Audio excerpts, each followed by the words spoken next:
दुर्गा शिवा महालक्ष्मी महागौरी च चण्डिका सर्वज्ञा सर्वलोकेशी सर्वकर्मफलप्रदा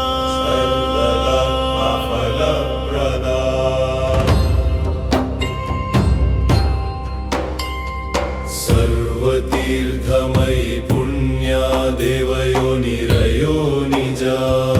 भूमिजा निर्गुणारिन्हिधारशक्तिश्चानीश्वरी ततः निर्गुणा निरहंकार सर्वगर्वविमर्दिनी सर्वलोकप्रियवाणी सर्वविद्याधिदेवता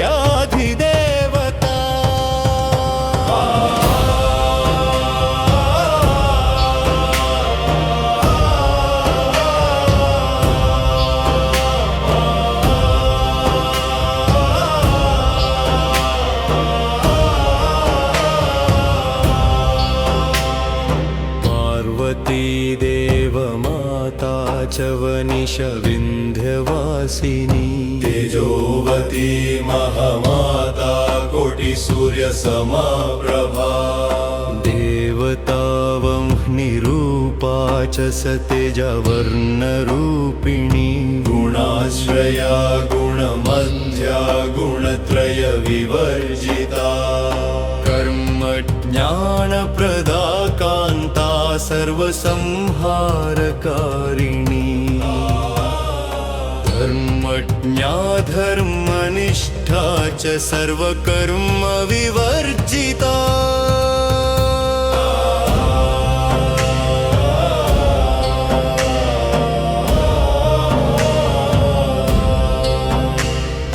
कामाक्षी कामसंहर्त्री कामक्रोधविवर्जिता शाङ्करी शाम्भवी शान्ता चन्द्रसूर्याग्निलोचना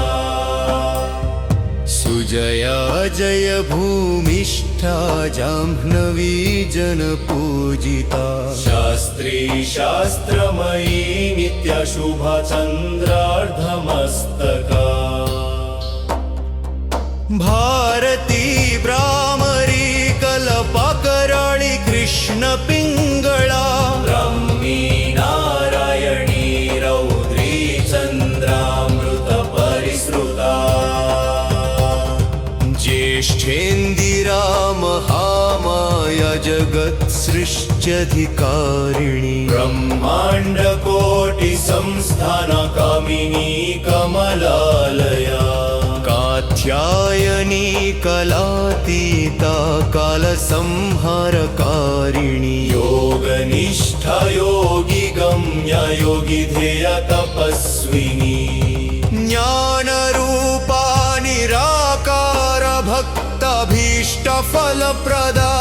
भूतात्मिका भूतमाता भूतेशा भूतधारिणी स्वधा नारी मध्यगता षडाधारादिवर्धिनी मोहितां शुभव शुभ्रा सूक्ष्मा माता निरालसा निम्मगानीलसङ्काशा नित्यानन्दा हरापरा सर्वज्ञानप्रदानैतेनन्त सत्यदुर्लभरूपिणी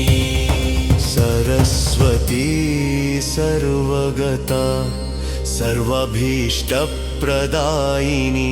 इति श्रीदुर्गाष्टोत्तरशतनामस्तोत्रं समाप्तम्।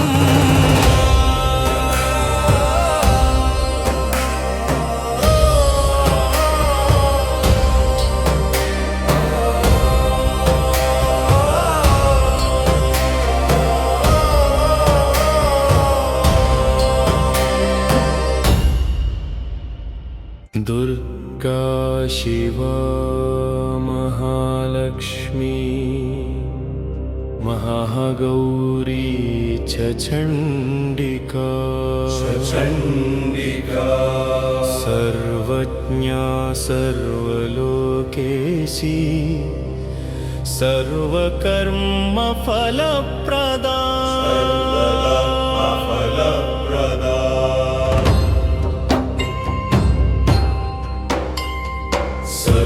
सर्वतीर्थमयी पुण्या देवयोनिरयो निजा भूमिजा निर्गुणारिन्हिधारशक्तिश्चानीश्वरी ततः निर्गुणा निरहङ्कार सर्वगर्वविवर्धिनी सर्वलोकप्रियवाणी सर्वविद्याधिदेवता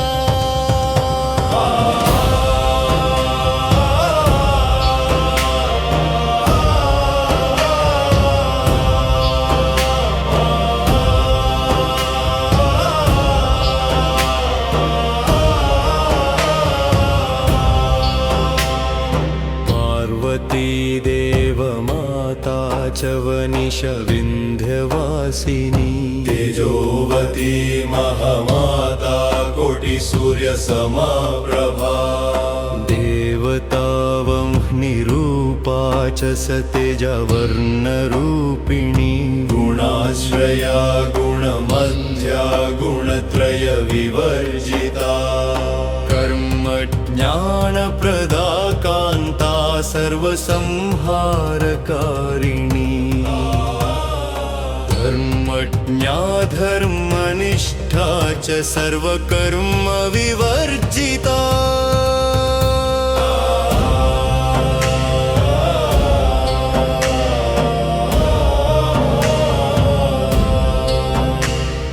कामाक्षी कामसंहर्त्री कामक्रोधविवर्जिता शाङ्करी शाम्भवी शान्ता चन्द्रसूर्याग्निलोचना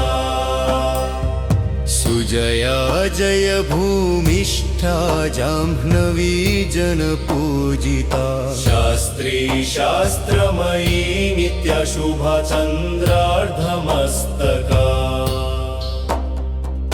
भारती भ्रामरी कल्पकराळि कृष्णपिङ्गळा ब्रह्मी नारायणी रौद्री चन्द्रामृतपरिसृता ज्येष्ठेन्दिरा महामाया जगत्सृष्ट्यधिकारिणी ब्रह्माण्डकोटिसंस्थानकामिनी कमलालया कात्यायनी कलातीता कालसंहारकारिणी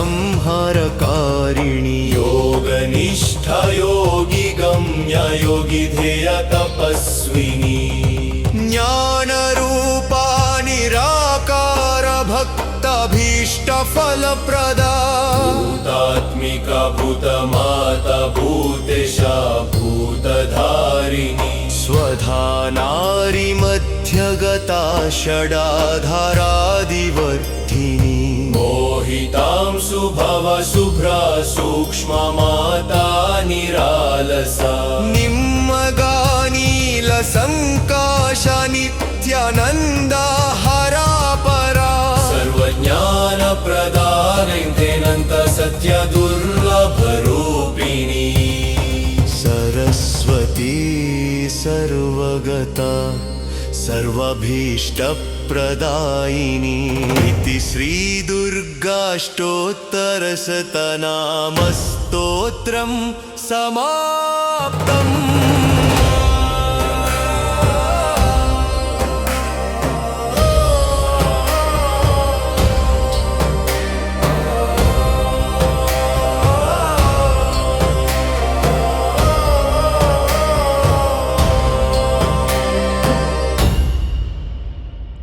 दुर्गा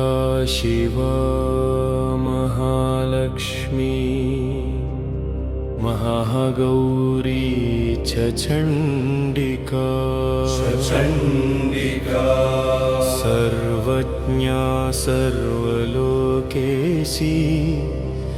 सर्वकर्मफलप्रदा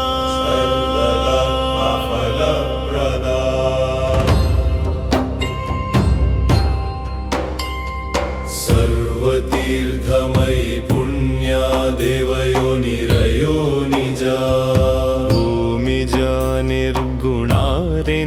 निधारशक्तिश्चानीश्वरी ततः निर्गुणा निरहङ्कार सर्वगर्वविमर्दिनी सर्वलोकप्रियवाणी सर्वविद्याधिदेवता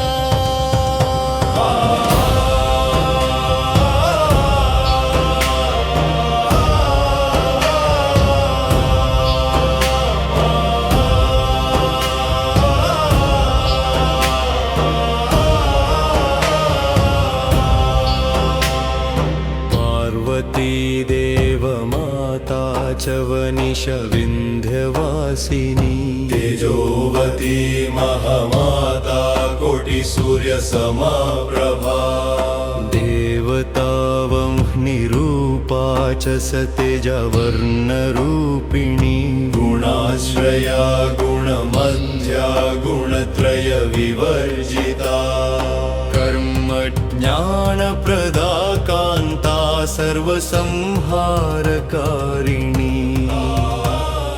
धर्मज्ञा धर्मनिष्ठा च सर्वकर्मविवर्जिता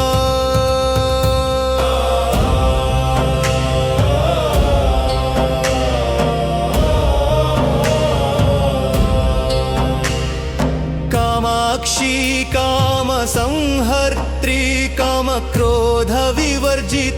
शाङ्करी शाम्भवी शान्ता चन्द्रसूर्याग्निलोचना सुजया जय भूमिष्ठा जाह्नवी जनपूजिता शास्त्री शास्त्रमयी नित्यशुभा चन्द्रार्धमस्तका भारती भ्रामरी कल्पकराळि कृष्णपिङ्गळा ब्रह्मी नारायणी रौद्री चन्द्रामृतपरिसृता ज्येष्ठेन्दिरा महामाया जगत्सृष्ट्यधिकारिणी ब्रह्माण्डकोटिसंस्थाना कामिनी कमलालया कात्यायनी कलातीता कालसंहारकारिणी योगनिष्ठा योगी गम्या योगी ध्येय तपस्विनी ज्ञानरूपा निराकार भक्ताभीष्टफलप्रदा भूतात्मिका भूतमाता भूतेशा भूतधारिणी स्वधा नारी मध्यगता षडाधारादिवर्धिनी मोहितां शुभव शुभ्रा सूक्ष्मा माता निरालसा निम्मगानीलसङ्काशा नित्यानन्दा हरा परा सर्वज्ञानप्रदा नैन्तेनन्त सत्य दुर्लभरूपिणी सरस्वती सर्वगता सर्वाभीष्टप्रदायिनी इति श्रीदुर्गाष्टोत्तरशतनामस्तोत्रं समाप्तम्।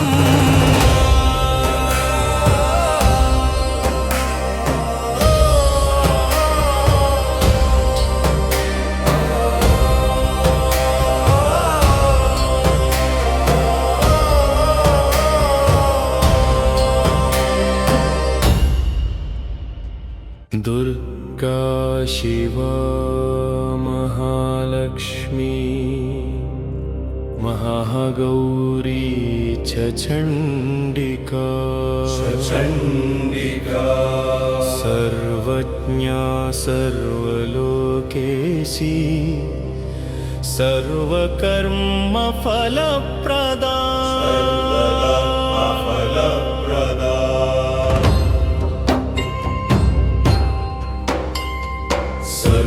सर्वतीर्थमयी पुण्या देवयोनिरयो निजा भूमिजा निर्गुणारिन्हिधारशक्तिश्चानीश्वरी ततः निर्गुणा निरहङ्कार सर्वगर्वविमर्दिनी सर्वलोकप्रियवाणी सर्वविद्याधिदेवता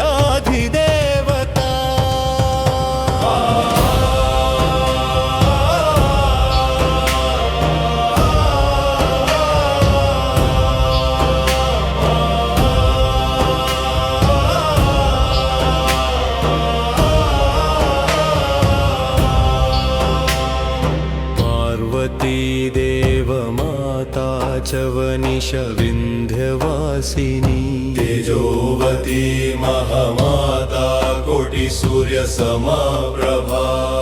देवतावह्निरूपा च सतेजवर्णरूपिणी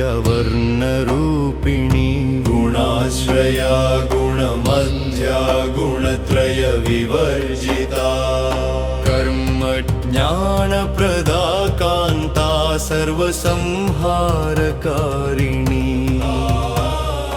धर्मज्ञा धर्मनिष्ठा च सर्वकर्मविवर्जिता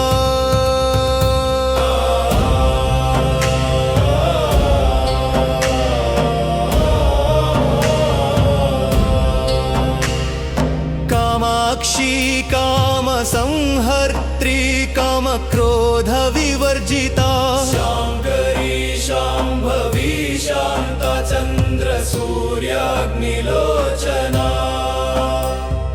सुजया जय भूमिष्ठा जाह्नवी जनपूजिता शास्त्री शास्त्रमयी नित्यशुभा चन्द्रार्धमस्तका भारती भ्रामरी कल्पकराळि कृष्णपिङ्गळा ब्रह्मी नारायणी रौद्री चन्द्रामृतपरिसृता ज्येष्ठेन्दिरा महामाया जगत्सृष्ट्यधिकारिणी ब्रह्माण्डकोटिसंस्थानकामिनी कमलालया कात्यायनी कलातीता कालसंहारकारिणी योगनिष्ठा योगी गम्या योगी ध्येय तपस्विनी ज्ञानरूपा निराकार भक्ताभीष्टफलप्रदा भूतात्मिका भूतमाता भूतेशा भूतधारिणी स्वधा नारी मध्यगता षडाधारादिवर्धिनी मोहितां शुभव शुभ्रा सूक्ष्मा माता निरालसा निम्मगानीलसङ्काशा नित्यानन्दा हरापरा सर्वज्ञानप्रदानैतेनन्त सत्य दुर्लभरूपिणी सरस्वती सर्वगता सर्वाभीष्टप्रदायिनी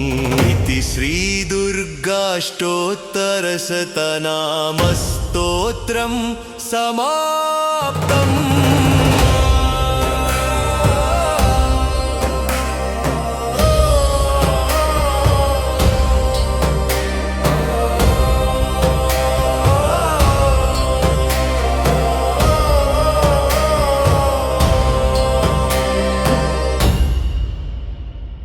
दुर्गा शिवा महालक्ष्मी महागौरी च चण्डिका सर्वज्ञा सर्वलोकेशी सर्वकर्मफलप्रदा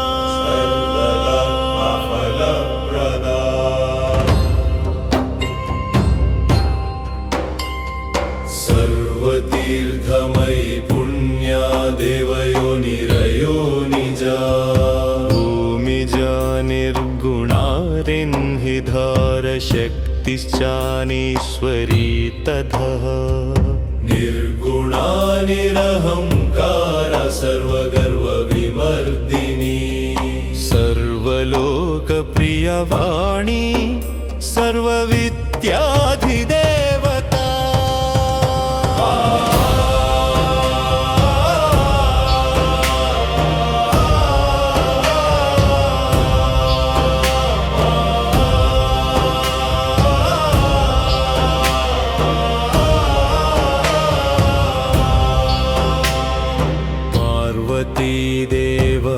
माता च वनिश विन्ध्यवासिनी तेजोवती महामाता कोटिसूर्यसमप्रभा देवतावह्निरूपा च सतेजवर्णरूपिणी गुणाश्रया गुणमध्या गुणत्रयविवर्जिता कर्मज्ञानप्रदा कान्ता सर्वसंहारकारिणी धर्मज्ञा धर्मनिष्ठा च सर्वकर्मविवर्जिता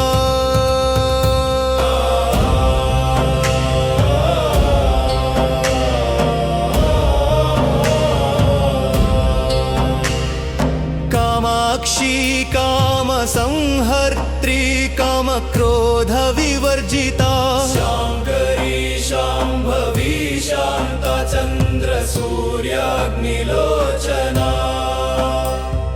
सुजया जय भूमिष्ठा जाह्नवी जनपूजिता शास्त्री शास्त्रमयी नित्यशुभा चन्द्रार्धमस्तका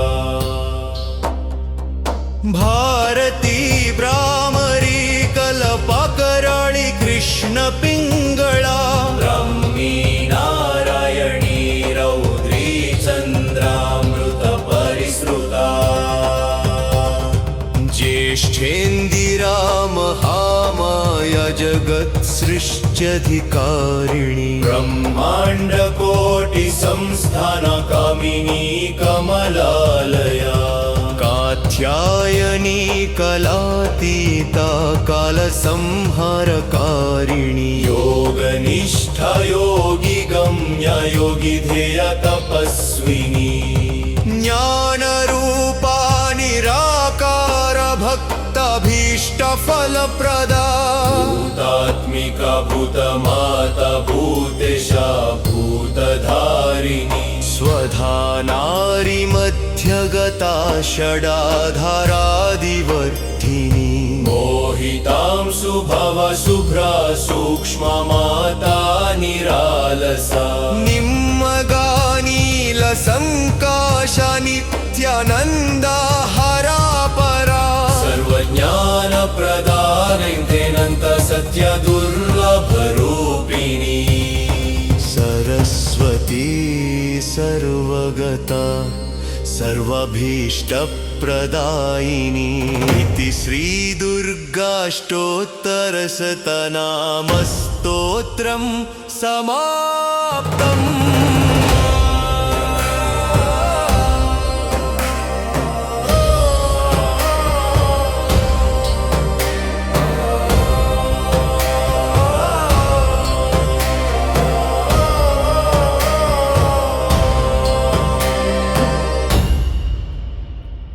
दुर्गा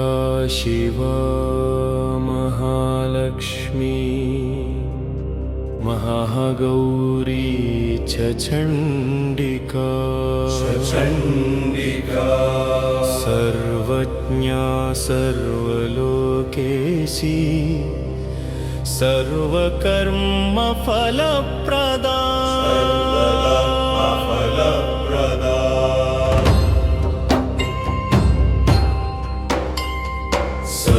सर्वतीर्थमयी पुण्या देवयोनिरयो निजा भूमिजा निर्गुणारिन्हिधारशक्तिश्चानीश्वरी ततः निर्गुणा निरहङ्कार सर्वगर्वविमर्दिनी सर्वलोकप्रियवाणी सर्वविद्याधिदेवता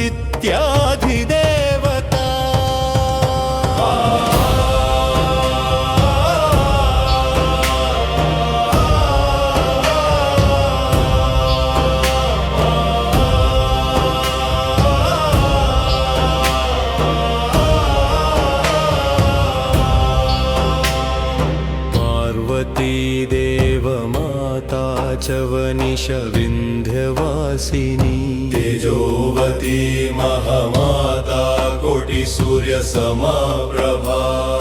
देवतावह्निरूपा च सतेजवर्णरूपिणी गुणाश्रया गुणमध्या गुणत्रयविवर्जिता कर्मज्ञानप्रदा कान्ता सर्वसंहारकारिणी धर्मज्ञा धर्मनिष्ठा च सर्वकर्मविवर्जिता